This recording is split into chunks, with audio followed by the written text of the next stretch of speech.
1991 সালে নির্বাচন হয়েছিল, যে নির্বাচনে খালেদা জিয়া প্রথম ক্ষমতা বসছেন। 1991 থেকে 96 পর্যন্ত যারা ক্ষমতায় ছিলেন তারা 5 বছরে দেশকে দুর্নীতিতে গোটা দুনিয়ার মধ্যে 4 বার চ্যাম্পিয়ন করছে।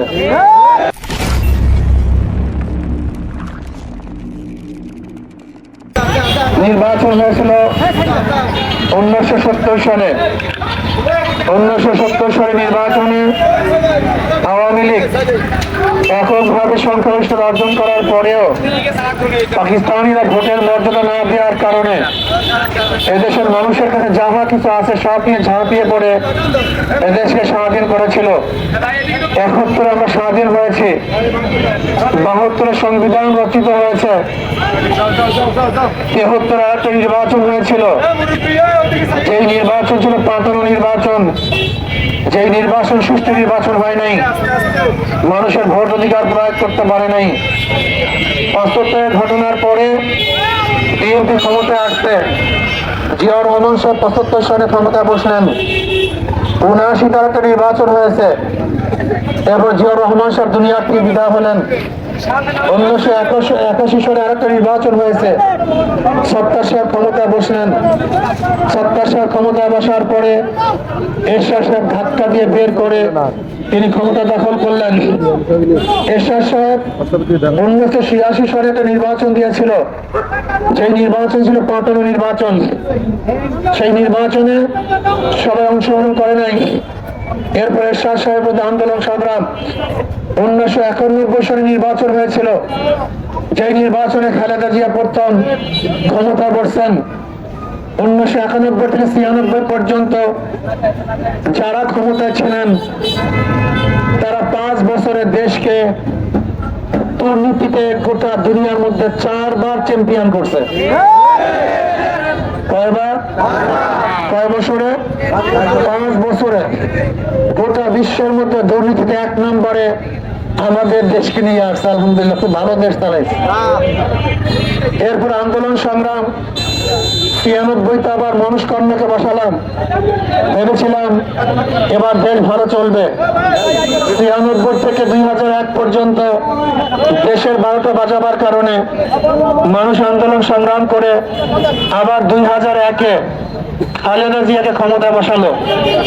2001 থেকে 5 বছরের মধ্যে আবার আন্দোলন সংগ্রাম, বেরাকে থাকা মঈনুদ্দিন ফখরুদ্দিন সাহেব ক্ষমতা দখল করলেন। 2.5 বছর তারা ছিলেন। আবার 2008 সনে একটা নির্বাচন হয়েছিল, যে নির্বাচনে পাতানো নির্বাচনে আবারও আওয়ামী লীগ ক্ষমতায় বসছে। ক্ষমতায় বসার পরে এরপরে 2014 নির্বাচন, এরপরে 2018 নির্বাচন, এরপরে 2024 নির্বাচন। আপনারা সবাই জানেন কেমন নির্বাচন হয়েছিল। কেমন নির্বাচন?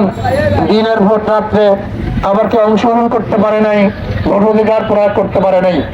আমার বক্তব্য হলো নির্বাচন বারবার হয়েছে, আন্দোলন হয়েছে, আবার 2024-এ মানুষ জীবন দিয়ে রক্ত দিয়ে দেশকে স্বাধীন করেছে। কিন্তু আমরা কি পেলাম, কি হারালাম? এই অঙ্ক কষার প্রয়োজন আছে কি নাই? এতক্ষণ ইতিহাস বলার উদ্দেশ্যে আমার অঙ্ক কষার দরকার আছে। কি কষার দরকার আছে ভাই? অঙ্ক, কি হারালাম, কি পেলাম? আপনারা জানেন নির্বাচন হবে, এখানে অংশগ্রহণ করেছেন আমাদের সরওয়ার ভাই। আমরা তাকে সবাই চিনি।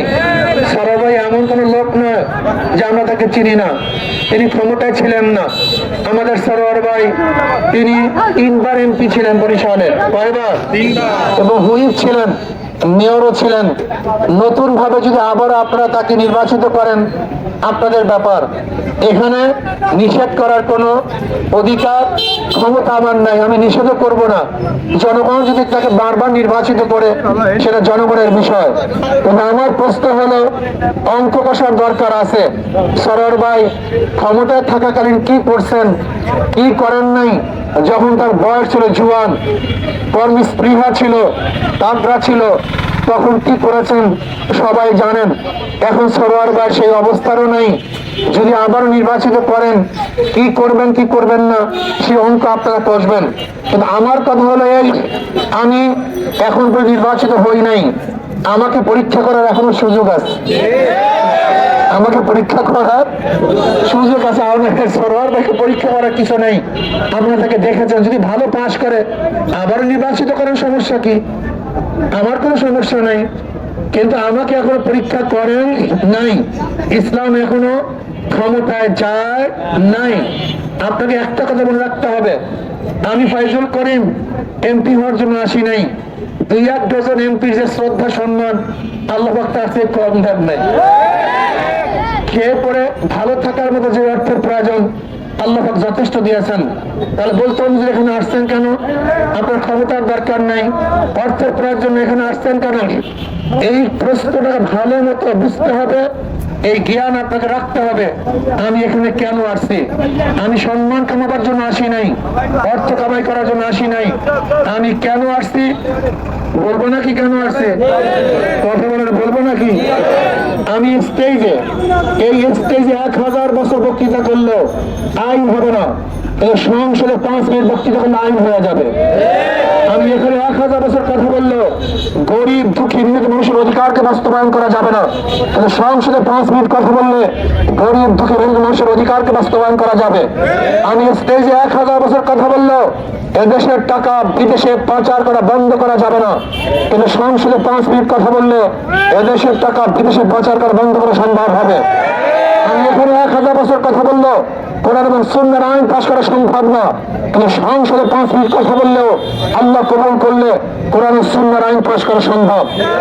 এই স্টেজ আর সংসদের স্টেজ এক না, এই চেয়ার আর সংসদের চেয়ার এক না।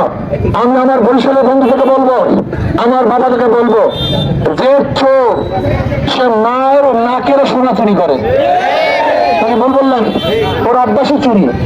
যে জালেম বাবার সাথে জুলুম করে, মায়ের সাথে জুলুম করে, স্ত্রীর সাথে জুলুম করে, বোনের সাথে জুলুম করে, ওর অভ্যাসই জালেম কামি জুলুম করা, কথা ঠিক না? কিন্তু যে ব্যক্তি চোর না, সে শত্রু মারে চুরি করতে পারে না, কেন? অভ্যাস নেই, কথা কয় না, কি নাই?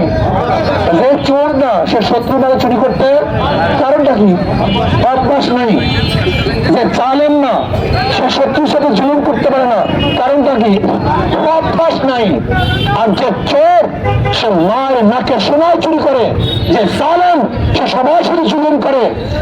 যদি আমরা চোর হই, আমাকে নির্বাচিত করে আপনাদের ঠিক হবে না, আমার অভ্যাস করে চুরি।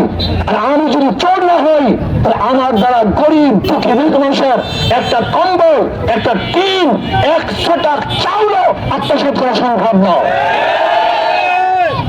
কাজে আমার কাছে সমস্ত মানুষের গরিবদের মাল আমার কাছে নিরাপদ, অন্য কারোর কাছে নিরাপদ নয়। আমি অনেক সময় বলি, ধরে নেন আমি যদি নির্বাচিত হই, আমার দ্বারা কোনো হিন্দু মেয়েদের ইফতিজিং করা সম্ভব? তার মানে আমার কাছে সমস্ত হিন্দু মেয়েরা নিরাপদ। আমি যদি নির্বাচিত হই, আমি কি কোনো হিন্দুর দোকানিকে চাঁদা তুলতে পারবো? আমার কাছে সমস্ত হিন্দু ব্যবসায়ীদের নিরাপদ। আমি যদি নির্বাচিত হই, আমি অন্যায়ভাবে কোনো হিন্দুকে আক্রমণ করতে পারবো? তার মানে আমার কাছে সমস্ত হিন্দুদের জান মালের নিরাপদ।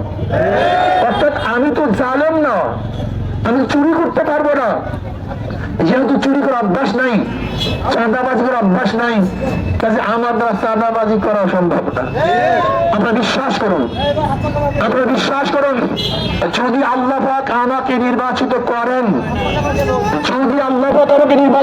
বরিশালের মধ্যে একটা মিথ্যা মামলা থাকবে না ইনশাআল্লাহ। কেউ সাহস পাবে না, প্রশাসনের কেউ মিথ্যা মামলাটা সাহস পাবে ইনশাআল্লাহ। কারণ আমি নিজে অপরাধের সাথে যুক্ত থাকবো না, আমার অধীনস্থ কেউ অপরাধের সাথে যুক্ত থাকতে পারবে না ইনশাআল্লাহ। যদি ইনশাআল্লাহ আমি নির্বাচিত হই, আমার গরিব বন্ধুরা লিখে রাখো, যদি আমি নির্বাচিত হই, গরিবের প্রত্যেকটা টাকটি পুঙ্খানো তাদের পৌঁছানো হবে। একটা টাকাও গরিবদের অন্য কোনো খাতে ব্যয় করা হবে না ইনশাআল্লাহ। যদি আমাকে নির্বাচিত আপনারা করেন, আমরা যদি কবুল করেন, বরিশাল চাঁদা মুক্ত শহর করব, সবাইকে নিয়ে চাঁদা মুক্ত শহর করব। যে বরিশালের মধ্যে ব্যবসায়ী, শ্রমিক, চাকরিজীবী সবাই ব্যবসা করবে, চাঁদার ভয় থাকবে না, গুন্ডাদের ভয় থাকবে না। গুন্ডা মুক্ত একটা বরিশাল শরীফ হয়ে যাবে ইনশাআল্লাহ। যদি ইনশাআল্লাহ নির্বাচিত হই, কোরআন সুন্নাহ অনুযায়ী সংসদে কথা বলবো, আল্লাহর জমিনে আল্লাহর হুকুমত কায়েম করার চেষ্টা করবো। কি কথা ঠিক না? এই সমাজকে গড়ার চেষ্টা করবো।